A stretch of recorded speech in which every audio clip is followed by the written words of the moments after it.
Hello everyone in YouTube, this is Rod. Today is April 29, 2010, and it is a very hot day today, 37 degrees Celsius in the Philippines, or 99.5 degrees Fahrenheit. It's a very hot day actually.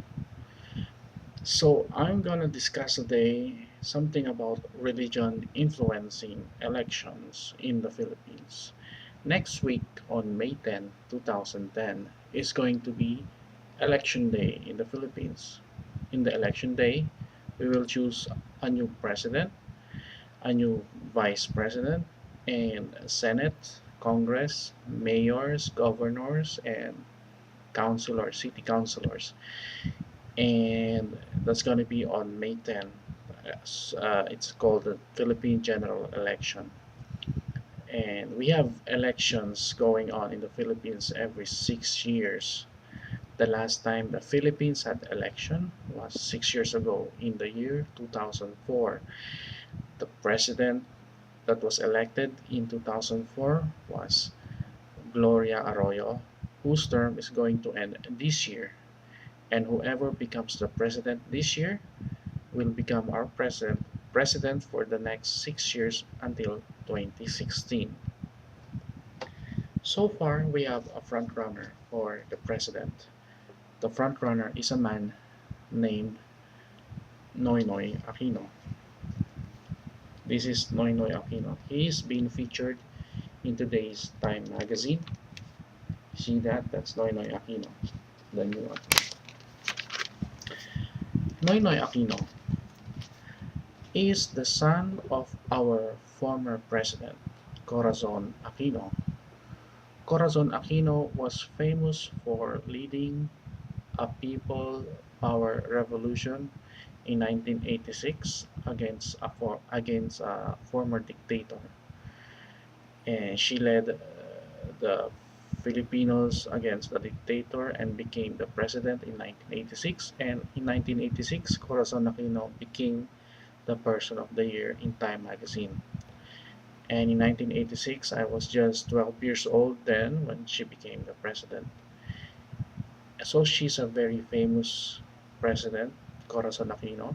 She was loved by Filipinos. And last year, in August 2009, former President Corazon Aquino died of died from cancer.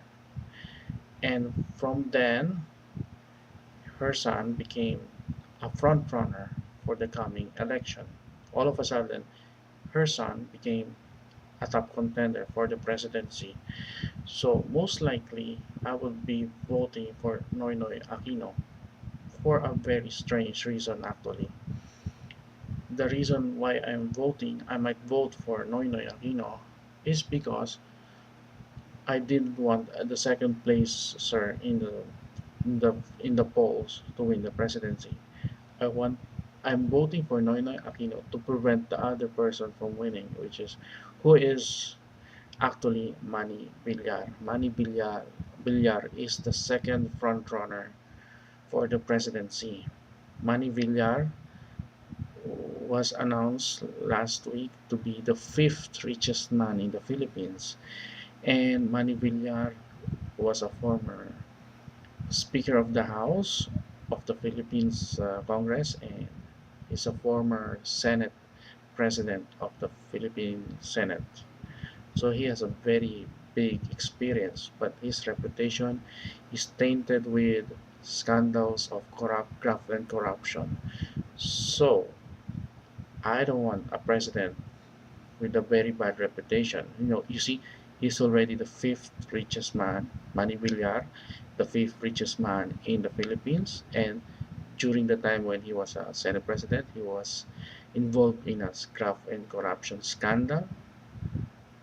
And I don't want him to become the president. So that's the reason why I might be voting for Noynoy Aquino, even though there are better candidates out there for the presidency, but might not win because they are very low in the polls, in the surveys. So, so I might be voting for Noynoy Aquino. Well, another issue that I will discuss is religion influencing the results of the election. There's this religion in the Philippines called Iglesia ni Cristo.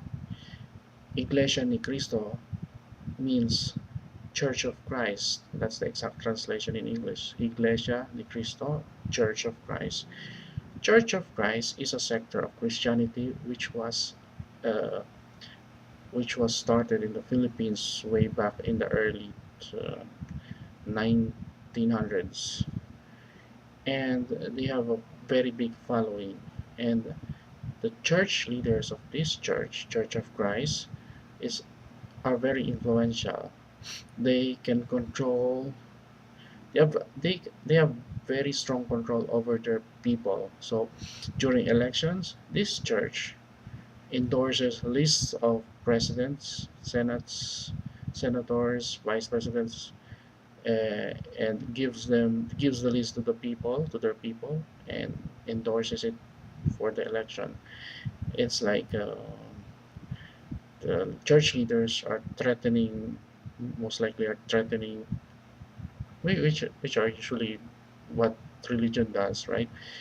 Maybe they're threatening the parishioners or their followers to vote. If not, if they don't follow their list of their candidates, they would threaten the people to have a life in hell, eternal life in hell as a punishment, which is very scary because you deprive their your followers of their choice, their freedom of choice when it comes to politics, especially the government in the Philippines is a secular government. And if the government is secular, that means there should be no influence from the church. That includes influence during elections because if the church uh, becomes a factor during the election, it may also become a factor, the religion's decision or influence. They might influence the decision making of the politicians when making laws and making decisions, economic decisions during regular seasons. So that's a very alarming issue, like when church leaders endorses lists of candidates and threatens their followers of a life in hell or eternal life in hell if they don't follow the lists of candidates that they endorse. So that is a terrible thing. But I hope, I'm wishing that someday the influence of the church or any church for that matter, I hope that their influence would lessen during election or it would lessen in any aspects of life because you deprive people of their rights, their freedom to choose, their freedom to speak out. That's the only reason for the religion to exist, like they can so that they can control people, and that includes controlling the people's decision to choose the right person to rule the country. So that's the issue that I am concerned with right now. That religion might influence the result of the election. So until next time, thank you for listening.